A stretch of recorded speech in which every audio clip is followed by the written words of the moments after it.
ಇವಾಗ ಕಡುಬು ರೆಡಿ ಆಗಿದೆ. ಒಳ್ಳೆ ಸುವಾಸನೆ, ಸೂಪರ್ ಆಗಿ ಪರಿಮಳ ಬರ್ತಾ ಇದೆ. ಎಲ್ಲರಿಗೂ ನಮಸ್ಕಾರ ಫ್ರೆಂಡ್ಸ್. ಇವತ್ತಿನ ಸ್ಪೆಷಲ್ ರೆಸಿಪಿ ಹಲಸಿನ ಹಣ್ಣಿನ ನಮ್ಮ ಮಂಗಳೂರು ಶೈಲಿಯಲ್ಲಿ ಮಾಡುವಂಥ ಗಟ್ಟಿ ರೆಸಿಪಿ ಮಾಡ್ತಾ ಇದ್ದೇನೆ.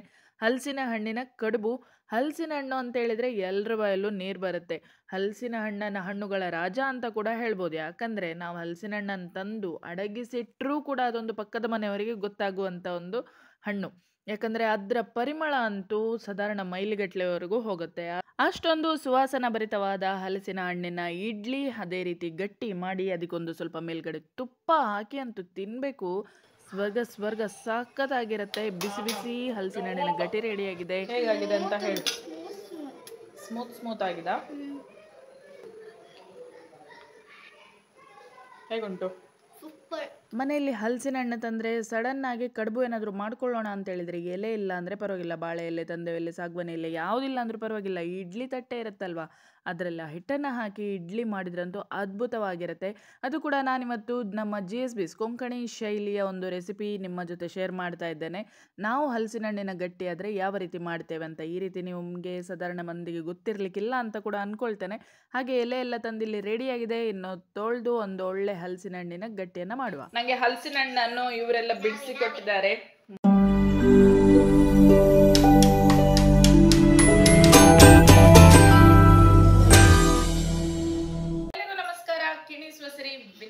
ವ್ಲಾಗ್ಸ್ ಚಾನಲ್ಗೆ ಎಲ್ಲರಿಗೂ ಸ್ವಾಗತ ಫ್ರೆಂಡ್ಸ್. ಇವತ್ತಿನ ಸ್ಪೆಷಲ್ ರೆಸಿಪಿ ನಮ್ಮ 2024ನೇ ವರ್ಷದ ಹಲಸಿನ ಹಣ್ಣಿನ ಕಡುಬು ಮಾಡ್ತಾ ಇದ್ದೇನೆ. ಹಲಸಿನ ಹಣ್ಣು ಈ ವರ್ಷ ನಾವು ಫಸ್ಟ್ ಟೈಮ್ ತಿನ್ನೋದು ಅಂತ ಹೇಳ್ಬೋದು. ಫಸ್ಟ್ ಟೈಮ್ ಅಂದ್ರೆ ಮೊನ್ನೆ ಚಿಣ್ಣರ ಕಲರವ ಕ್ಯಾಂಪಿಗೆ ಹೋದಾಗ ಒಂದ್ಸಲ ತಿಂದಿದ್ದೇವೆ ಗಟ್ಟಿ ಎಲ್ಲರಿಗೆ ಅಲ್ಲಿ ಮಾಡಿ. ಕ್ಯಾಂಪಿಗೆ ಒಂದು ವಿಡಿಯೋ ಹಾಕಿದ್ದೆ ಅಲ್ಲ ನಿನ್ನೆ, ಅದರಲ್ಲಿ ಹೇಳಿದೆ ನನ್ನನ್ನೇ ಅದು ಫುಡ್ ಕಾನ್ಸೆಪ್ಟ್ಗೆ ಒಂದು ರಿಸೋರ್ಸ್ ಪರ್ಸನ್ ಆಗಿ ಕರೆದಿದ್ರು ಅಂತ. ಹಾಗೆ ಅದರಲ್ಲಿ ಹಲಸಿನ ಹಣ್ಣಿನ ಗಟ್ಟಿಯನ್ನ ಮಾಡಿದ್ದೆ, ಎಲ್ಲ ಮಕ್ಕಳ ಜೊತೆ ಸೇರಿ ಮಾಡಿರುವಂಥದ್ದು. ಹಾಗೆ ಇವತ್ತು ನಮ್ಮ ಮನೆಯಲ್ಲಿ ಹಲಸಿನ ಹಣ್ಣಿನ ಕಡುಬು, ಅದು ಕೂಡ ಸಂತೋಷ್ ಮಾಳ ಅವರೇ ಅಲ್ಲಿ ಒಂದು ಹಲಸಿನ ಹಣ್ಣು ಉಳಿದಿತ್ತಂತ ನನಗೆ ಕೊಟ್ಟಿದ್ದಾರೆ. ತುಂಬ ಥ್ಯಾಂಕ್ ಯು ಅಂತ ಹೇಳ್ತೇನೆ ಅವರಿಗೆ. ಹಾಗೆ ಬನ್ನಿ ಇವತ್ತಿನ ಈ ಹಲಸಿನ ಹಣ್ಣಿನ ಕಡುಬಿನ ರೆಸಿಪಿಯನ್ನು ಶುರು ಮಾಡೋಣ. ತುಂಬ ಸ್ವೀಟ್ ಆಗಿದೆ ಹಲಸಿನ ಹಣ್ಣಂತೂ. ಆಹಾ, ಹಾಗೆ ಬಾಯಲ್ಲಿಟ್ಟರೆ ಕರ್ಗೋಗುತ್ತೆ, ಅಷ್ಟು ಸೂಪರ್ ಆಗಿದೆ, ತುಂಬ ಸ್ವೀಟ್ ಆಗಿದೆ. ನನಗೆ ಹಲಸಿನ ಹಣ್ಣನ್ನು ಇವರೆಲ್ಲ ಬಿಡಿಸಿ ಕೊಟ್ಟಿದ್ದಾರೆ ನೋಡಿ. ನಮ್ಮ ಪ್ರಾರ್ಥನಾ ಪ್ರಭು ಹಾಗೆ ಅಥರ್ವಡಿ ಕಿಣಿ ಇವರು ಹಲಸಿನ ಹಣ್ಣೆಲ್ಲ ಬಿಡಿಸಿ ಕೊಟ್ಟು ಇಷ್ಟು. ಇವಾಗ ಹಲಸಿನ ತೊಳೆ ರೆಡಿ ಆಗಿದೆ. ಇದು ಹೀಗೆ ತಿನ್ಲಿಕ್ಕಂತ ಇಟ್ಟಿರುವಂಥದ್ದು, ಇಲ್ಲಿ ಕಡುಬಿಗಂತ ಇಟ್ಟಿರುವಂಥದ್ದು. ಹಾಗೆ ಇಲ್ಲಿ ಕಡುಬಿಗೆ ನಾನು 5 ಗ್ಲಾಸ್ ಅಷ್ಟು ದೋಸೆ ಅಕ್ಕಿಯನ್ನು ತಗೊಂಡಿದ್ದೆ. ದೋಸೆ ಅಕ್ಕಿಯನ್ನು ಚಂದ ಮಾಡಿ ತೊಳೆದಿರುವಂಥದ್ದು, ಇದು ನೋಡಿ ನೀರಿನ ಬಸೆ ಇದೆ, ತೊಳೆದಿರುವಂಥದ್ದು. ಇದನ್ನಿವಾಗ ನಾನು ಒಂದು ತೂತಿರುವ ಜಾಲರಿ ಪಾತ್ರೆಗೆ ಹಾಕಿ ಹಾಗೆ ಸ್ವಲ್ಪ ಹೊತ್ತು ಇಡ್ತೇನೆ. ನೋಡಿ, ಇಷ್ಟು ದೊಡ್ಡ ತೋಪಲ್ಲಿ ಹಲಸಿನ ಹಣ್ಣನ್ನ ಹೀಗೆ ತಗೊಂಡಿದ್ದೇನೆ. ಇದನ್ನ ಹಾಕಿ 5 ಗ್ಲಾಸ್ ಅಕ್ಕಿಯನ್ನು ಅದಕ್ಕೆ ತಗೊಂಡಿದ್ದು. ಆಕ್ಚುಲಿ ಹಲಸಿನ ಹಣ್ಣು ಹಾಕಿದಷ್ಟು ಇದು ಸಾಫ್ಟ್ ಆಗಿ ಚೆನ್ನಾಗಿ ಬರುತ್ತೆ ಕಡುಬು. ಹಾಗೆ ತುಂಬಾ ಹಲಸಿನ ಹಣ್ಣು ತೊಳೆ ಇದೆ ಇದರಲ್ಲಿ, ಅದಕ್ಕೆ 5 ಗ್ಲಾಸ್ ಅಷ್ಟು ಅಕ್ಕಿಯನ್ನು ತಗೊಂಡಿರೋದು. ಹಾಗೆ ಇದಕ್ಕೆ ನಾನು 1 ಕಾಯಿ ತುರಿ ಅಕ್ಕಿ, ತುಂಬಾ ಗಟ್ಟಿ ಆಗಿರಬಾರ್ದು ಕಡುಬಾದ್ರೆ, ಸಾಫ್ಟ್ ಆಗಿರ್ಬೇಕು ತಿನ್ಲಿಕ್ಕೆ. ಹಾಗೆ ಬನ್ನಿ ರೆಸಿಪಿ ಶುರು ಮಾಡೋಣ ಫ್ರೆಂಡ್ಸ್. ಇದು ಇವಾಗ ನೀರು ಇಳಿಲಿಕ್ಕೋಸ್ಕರ ಇದರಲ್ಲಿ ಹಾಕಿದ್ದೇನೆ ಅಕ್ಕಿಯನ್ನು ತೊಳೆದು. ಇನ್ನೊಂದು 15 ನಿಮಿಷ ಬಿಟ್ಟು ಒಂದು ಒಳ್ಳೆ ಶುದ್ಧವಾದ ಬಟ್ಟೆಯಲ್ಲಿ ಹರಡಿ ಒಣಗಿಸಿಕೊಳ್ತೇನೆ ಫ್ರೆಂಡ್ಸ್. ಇವಾಗ ಕಂಪ್ಲೀಟ್ ಆಗಿ ನೀರು ಇಳಿಯುವುದು ನಿಂತಿದೆ. ಹಾಗೆ ಇವಾಗ ಇದನ್ನು ಶುದ್ಧವಾದ ಬಟ್ಟೆಯಲ್ಲಿ ಹರಡಿ 1 ಗಂಟೆಗಳ ಕಾಲ ಹಾಗೆ ಇಡ್ತೇನೆ. ಫ್ಯಾನ್ ಹಾಕಿದ್ರಂತೂ ಹೇಳೋದೇ ಬೇಡ, ಒಂದು ಅರ್ಧ ಗಂಟೆ ಒಳಗೆ ಒಣಗಿರ್ತದೆ ಅಕ್ಕಿ. ಹಾಗೆ ಇದನ್ನು ಪೌಡರ್ ಮಾಡ್ಕೊಳ್ಬೇಕು. ಪೌಡರ್ ಅಂದರೆ ಒಳ್ಳೆ ರವ ಮಾಡಿಕೊಂಡ್ರೆ ಆಯಿತು. ಹಾಗೆ ಇದು ಕಂಪ್ಲೀಟ್ ಆಗಿ ಈಗ ಸ್ವಲ್ಪ ಒಣಗಲಿ. ಅದೇ ರೀತಿ ಇವತ್ತು ನಾನು ಕಡುಬು ಮಾಡ್ತಾ ಇರುವಂಥದ್ದು ತಂದೆವು ಎಲೆ ತಂದಿದ್ದೇನೆ. ಹಾಗೆ ಅದರದ್ದು ದಂಟೆಲ್ಲ ಕಟ್ ಮಾಡಿ ಎಲೆಯನ್ನು ಚಂದ ಮಾಡಿ ಇವಾಗ ಇನ್ನು ತೊಳೆದಿಡ್ಲಿಕ್ಕುಂಟು. ನಿಮಗೆ ಸಾಗುವಾನಿ ಎಲೆಯಲ್ಲಿ ಮಾಡ್ಬೋದು, ಬಾಳೆ ಎಲೆಯಲ್ಲಿ ಕೂಡ ಮಾಡ್ಬೋದು. ಹಾಗೆ ಇಲ್ಲದಿದ್ದರೆ ಅರಶಿನ ಎಲೆಯಲ್ಲಿ ಕೂಡ ಮಾಡ್ತಾರೆ. ಈಗ 1 ಗಂಟೆ ನಂತರ ಇದು ಅಕ್ಕಿ ಎಲ್ಲ ಚಂದ ಕಂಪ್ಲೀಟಾಗಿ ಒಣಗಿದೆ. ಇದನ್ನು ಇವಾಗ ಮಿಕ್ಸಿ ಜಾರಲ್ಲಿ ಹಾಕ್ತಾ ಇದ್ದೇನೆ ನಾನು. ಈ ರೀತಿ ನೀವು ಪೌಡರ್ ಕೂಡ ಮಾಡಿ ಕೂಡ ಇಡ್ಬೋದು.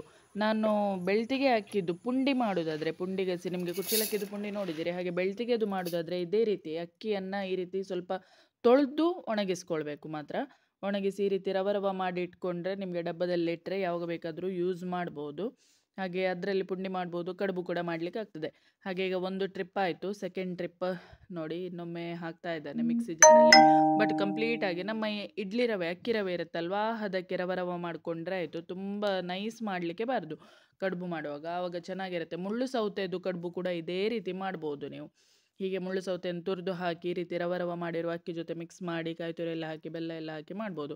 ಹಾಗೆ ಇದೇ ಮಿಕ್ಸಿ ಜಾರಲ್ಲಿ ಇವಾಗ ನಾವು ಬಿಡಿಸಿಟ್ಕೊಂಡಂಥ ಹಲಸಿನ ತೊಳೆ ಇದೆಯಲ್ವ, ಇದನ್ನು ಹಾಕ್ತಾ ಇದ್ದೇನೆ. ಆದರೆ ಇಲ್ಲಿ ಒಂದು ಸ್ಪೆಷಲ್ ಇಂಗ್ರೀಡಿಯೆಂಟ್ ಇದೆ, ಜೀರ್ಣಕ್ಕೆ ತುಂಬಾ ಚೆನ್ನಾಗಿರುವಂಥದ್ದು ಇದು. ಕಾಳು ಮೆಣಸು, ಒಂದು 20-25 ಕಾಳು ಮೆಣಸು. ಅಂದರೆ ಕಾಳು ಮೆಣಸು ಹಾಕೋದ್ರಿಂದ ಹಲಸಿನ ಹಣ್ಣು ಸ್ವಲ್ಪ ಬೇಗ ಜೀರ್ಣ ಆಗುತ್ತೆ. ಇಲ್ಲಾಂದ್ರೆ ಕೆಲವರಿಗೆ ತಿಂದರೆ ಹೊಟ್ಟೆ ನೋವು ಕೂಡ ಬರ್ತದೆ. ಅದಕ್ಕೆ ಕಾಳು ಮೆಣಸೆಲ್ಲ ಹಾಕಿ ಕಡುಬು ಮಾಡಿದರೆ ಹಾಗೇನಾಗೋದಿಲ್ಲ. ಹಾಗೆ ಒಂದು ದೊಡ್ಡ ತೆಂಗಿನಕಾಯಿ ತುರ್ಕೊಂಡದ್ದು, ಇದು ಕೂಡ ಕಂಪ್ಲೀಟ್ ಆಗಿ ಹಾಕ್ತೇನೆ. 2 ಟ್ರಿಪ್ ಮಾಡಿ ಮಿಕ್ಸಿ ಜಾರಲ್ಲಿ ಇವಾಗ ರುಬ್ಕೊಳ್ತಾ ಇದ್ದೇನೆ. ಹಾಗೆ ಬೆಲ್ಲ ಕೂಡ ಹಾಕ್ಲಿಕ್ಕುಂಟು.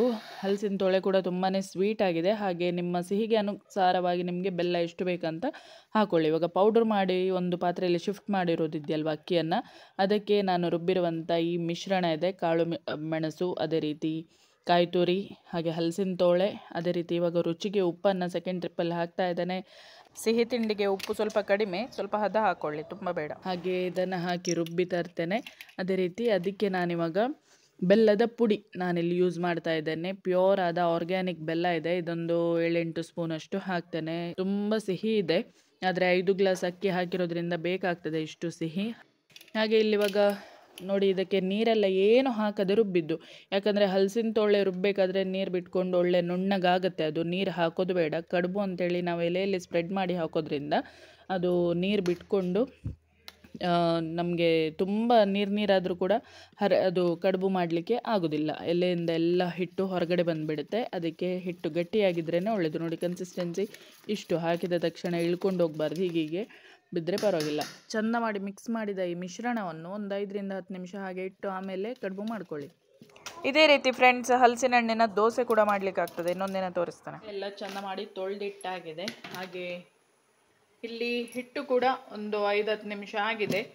ನೀರು ಹಬೆ ಬರಲಿಕ್ಕೆ ಕೂಡ ರೆಡಿಯಾಗಿದೆ. ಇದೀಗ ಹವೆಗೆ ಇಟ್ಟಿದ್ದೇನೆ ಇಲ್ಲಿ. ಫ್ರೆಂಡ್ಸ್ ನೋಡಿ, ಇವಾಗ ಎಲೆ ಎಲ್ಲ ಇಲ್ಲಿ ರೆಡಿ ಆಗಿದೆಲ್ಲ. ಇಲ್ಲಿ ಇನ್ನು ಹಿಟ್ಟನ್ನು ಹಾಕಿ ಕಡುಬು ಬೇಯಿಸುವಂಥದ್ದೇ. ಹಾಗೆ ಇಲ್ಲಿ ಸ್ಟೀಮ್ ಈ ಹಬೆ ಬರ್ತಾ ಉಂಟು. ಹಾಗೆ ರೆಡಿ ಮಾಡೋಣ. ಇನ್ನೊಮ್ಮೆ ಚೆಂದ ಮಾಡಿ ಮಿಕ್ಸ್ ಮಾಡ್ಕೊಳ್ತಾ ಇದ್ದೇನೆ. ಹಿಟ್ಟನ್ನು ಹಾಕೊಳ್ಳುವಂಥದ್ದು. ಹಾಗೆ ಸೈಡನ್ನು ಫೋಲ್ಡ್ ಮಾಡಿ, ಇದನ್ನು ಕೂಡ ಈ ರೀತಿ ಫೋಲ್ಡ್ ಮಾಡಿ.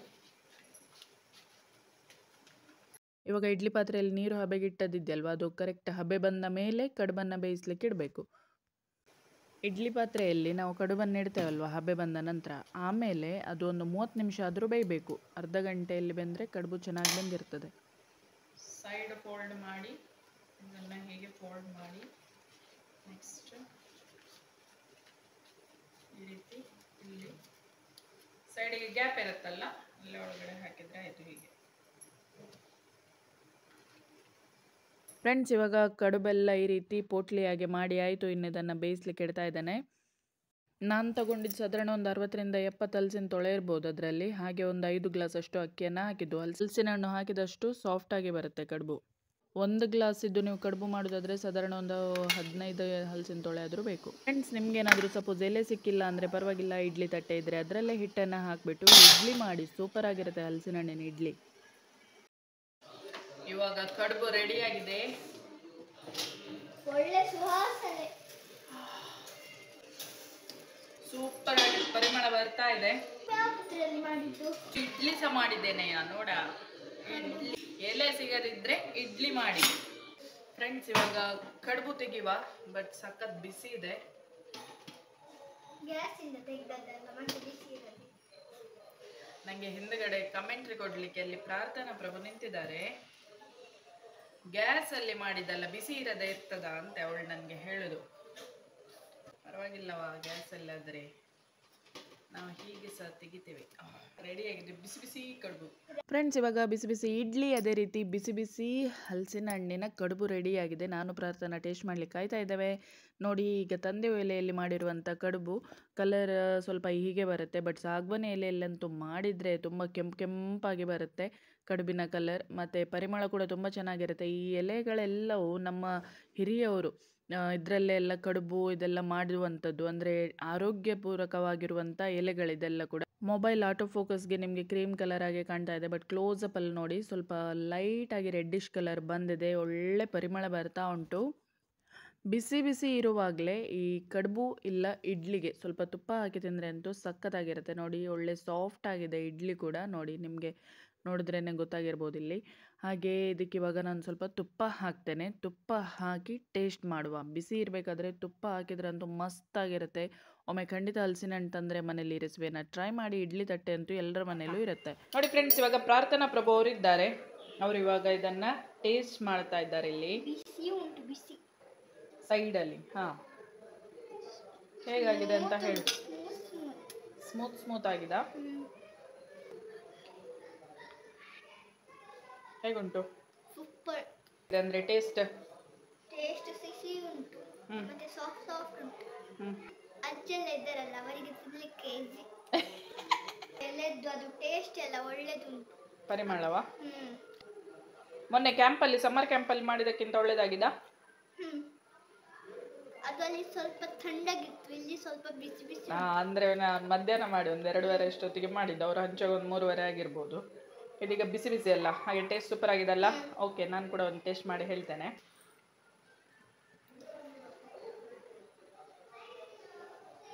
ಸೂಪರ್ ಆಗಿದೆ.